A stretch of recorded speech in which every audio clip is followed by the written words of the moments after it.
우리 예수님은 베들레헴에서 출생하셨지만 자라난 곳은 나사렛이셨습니다. 그래서 예수님을 지칭할 때 나사렛 예수라고 말합니다. 나사렛은 고향과도 다름이 없는 곳입니다. 예수님은 세상으로 나가실 때, 공생애를 시작하실 때, 메시아로서의 삶을 시작하실 때 출사표와도 같은 말씀을 이곳 나사렛에서 선포하셨습니다. 그 말씀이 오늘 누가복음 4장 18절, 19절 말씀입니다. 자, 우리 예수님의 출사표, 세상에 오신 목적, 다 같이 한번 읽어보겠습니다. 18절, 19절입니다. 시작. 주의 성령이 내게 임하셨으니 이는 가난한 자에게 복음을 전하게 하시려고 내게 기름을 부으시고 나를 보내사 포로된 자에게 자유를, 눈먼 자에게 다시 보게 함을 전파하며 눌린 자를 자유롭게 하고 주의 은혜의 해를 전파하게 하려 하심이라 하였더라. 아멘. 그렇습니다. 광야에서 40일 동안 금식하시고 성령 충만한 가운데 마귀의 시험을 이기신 우리 예수님, 지금 그야말로 성령과 은혜와 능력이 충만한 시간입니다. 바로 이 시간에 우리 예수님께서 세상에 오신 목적을 선포하셨습니다. 구약 성경을 인용해서 선포하신 것입니다. 자, 그 의미를 자세하게 몇 가지 살펴보겠습니다. 먼저 가난한 자에게 복음을 전하러 오셨다 했습니다. 가난한 자에게 복음을, 물론 마음이 가난한 사람을 의미하는 것입니다. 마음이 가난한 것은 축복입니다. 많이 배우고 가진 것이 많고 건강해도요, 마음이 가난한 사람, 마음이 겸손한 사람이 하나님의 은혜를 누릴 수가 있습니다. 예수님께서 분명히 또한 마태복음에서도 말씀하셨죠. 심령이 가난한 자가 복이 있나니 천국이 저희 것이라고 했습니다. 천국은요, 마음이 가난한 사람, 겸손한 사람, 자기의 죄를 보고 한없이 하나님 앞에 부끄럽지만 오직 예수님의 은혜로 죄사함 받고 구원받았음을 감사하고 기뻐하는 사람, 나같이 부족한 사람을 주님 나라 위에서 불러주시고 사용해 주시는 것, 그것만으로 감사하고 기뻐하는 것, 마음이 가난한 사람이 하나님께서 그를 사랑하시고 축복하신다 하는 말씀입니다. 우리 예수님 첫 번째 오신 목적, 가난한 자에게 복음을 전하시는 것이었습니다.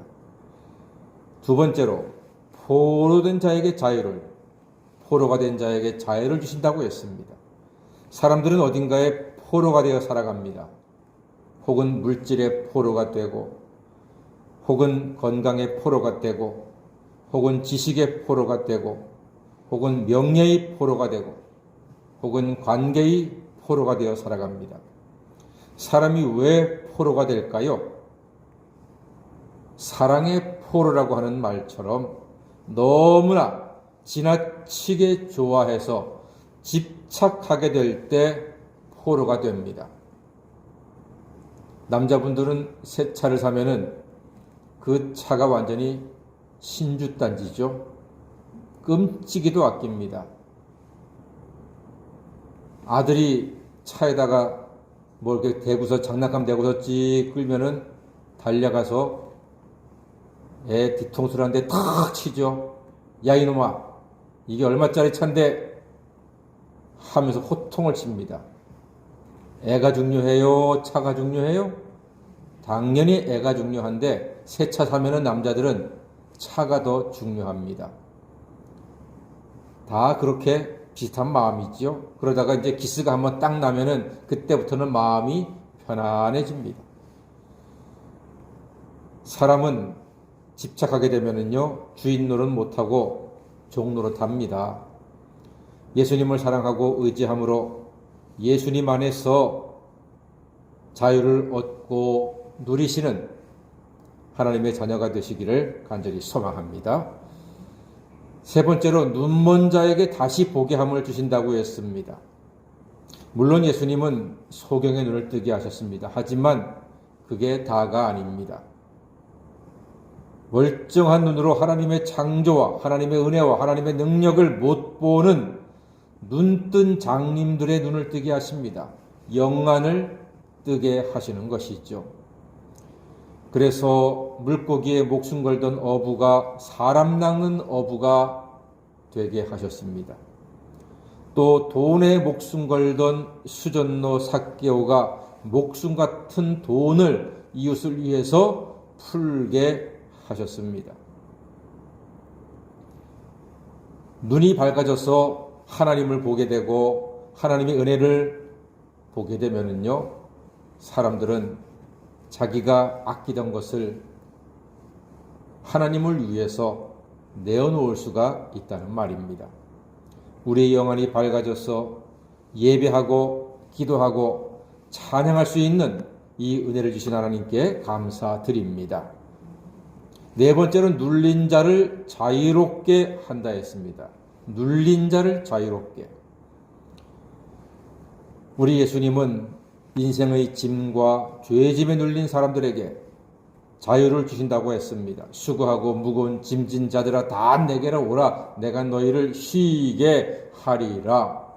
예수님 안에서만 참된 안식과 쉼이 있습니다. 여러분 무엇에 눌려 사는가요? 직장 일, 자식의 일, 또 하루하루 살아가는 여러 가지 일들, 짐들 많으십니까? 여러분, 예수님께서는 자유를 주시려고 이 땅에 오셨습니다. 진리를 알지니 진리가 너희를 자유케 하리라 하셨습니다.